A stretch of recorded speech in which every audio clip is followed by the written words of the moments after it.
how's it going? Laura with Garden Answer. In today's video, I want to try to convince you as to why you need the Invincibelle Ruby hydrangea in your life.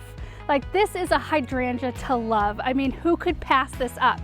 I know if I saw this at a garden center, I would snag it immediately without even a thought as to where it was going in my garden, just because of how gorgeous these blooms are. So the Invincibelle Ruby is the 2020 Hydrangea of the Year, with good reason. I mean, look at the color of these blooms. So the buds start out a deeper kind of ruby red, and then they open up to this kind of ruby reddish pink with a silver kind of overlay.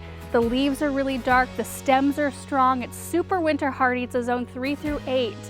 So those of us who live in a colder climate and have a hard time with other types of hydrangeas, these are really good because even if you have an early cold snap or you have deer grazing on your hydrangeas, they do bloom on new wood. So it doesn't matter what happens to them, they will still produce blooms in that season and bloom for you. So these grow about 3 to 4 feet tall and 2 to 3 feet wide, so a little bit taller than they are wide. They make a great focal plant, so you may only need one of them in an area, or you can mass plant them in a flower bed or plant a hedge.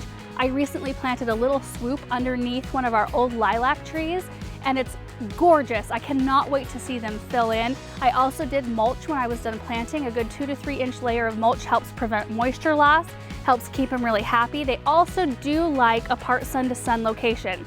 They will perform the best, have the strongest stem and the most amount of blooms if you put them in an area that gets at least 6 hours of sun.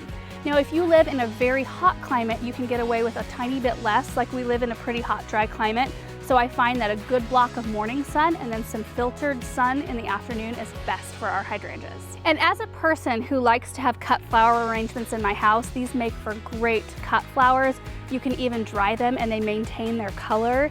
So I just really feel like if you have a space in your garden that can accommodate an Invincibelle Ruby hydrangea, you should definitely plant one, because these are also in bloom when many of your other plants are looking kind of tired and they're done for the year. That's when this one is in its glory. You can find this plant at Martin's Home and Garden.